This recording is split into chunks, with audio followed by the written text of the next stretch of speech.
আসসালামু আলাইকুম রহমতুল্লাহ বারাকাতুহ। সম্মানিত দর্শক শ্রোতা ভাই এবং বোনেরা, আপনারা ইতিমধ্যে জেনে গেছেন যে আমার ঢাকা বিশ্ববিদ্যালয়ের একজন সম্মানিত শিক্ষক সহকর্মী, সাবেক সহকর্মী মোনামির বিরুদ্ধে সাইবার বুলিং করা হয়েছে। অর্থাৎ তার আপত্তিকর কিছু ছবি এআই এর মাধ্যমে তৈরি করে ভাইরাল করা হয়েছে। এতে নিঃসন্দেহে তার মানহানি হয়েছে। ছাত্রদের কাছে উনি লজ্জিত হয়েছেন, সহকর্মীদের কাছে উনি অসম্মানিত বোধ করছেন নিঃসন্দেহে।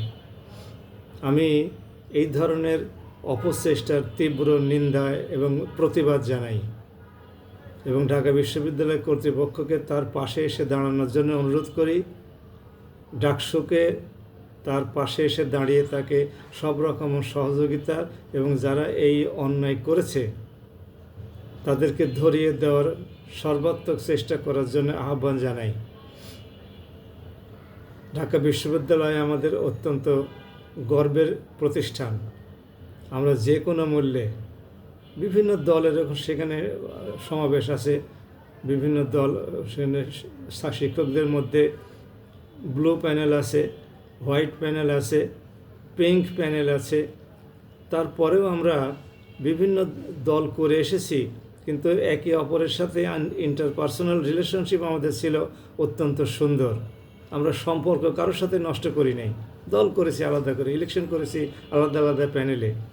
এই জন্যে আমরা ওনার বিরুদ্ধে যে অসম্মানজনক ভিডিও প্রচার করা হয়েছে এর জন্য তীব্র প্রতিবাদ জানাই এবং চিহ্নিত অপরাধীদেরকে দৃষ্টান্তমূলক শাস্তির ব্যবস্থা করার জন্য কর্তৃপক্ষকে অনুরোধ করি, যাতে করে আগামীতে এই ধরনের ঘৃণ্য কাজে কেউ আর প্রবৃত্ত হতে না পারে।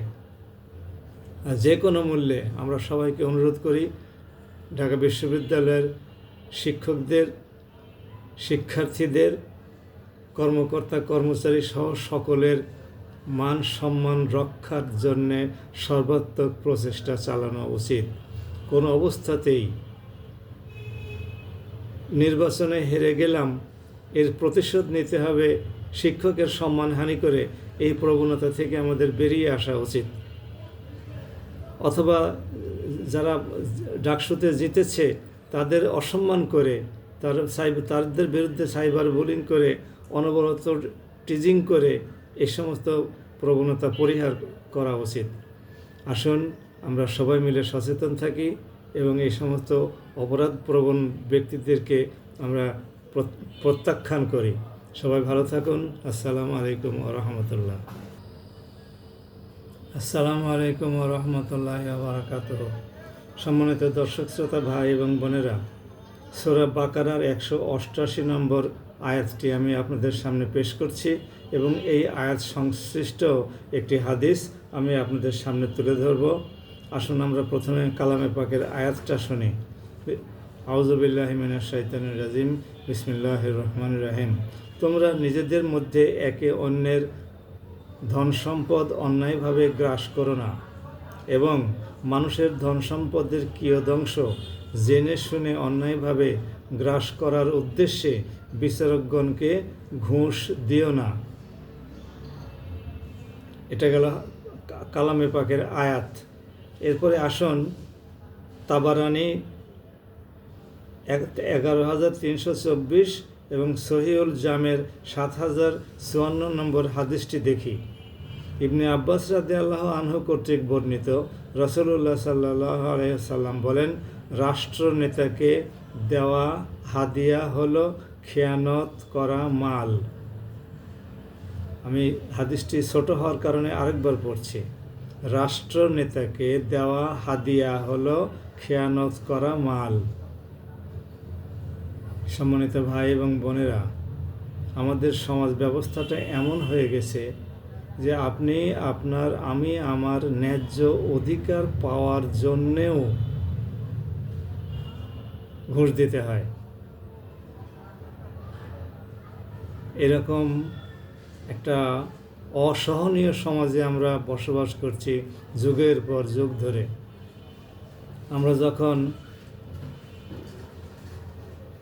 1960-এর পরে হাই স্কুলের ছাত্র, তখন মোনায়েম খান বাংলাদেশের পূর্ব পাকিস্তানের গভর্নর ছিলেন, তখনও এই সমস্ত বিষয় নিয়ে কথাবার্তা বলতে শুনেছি।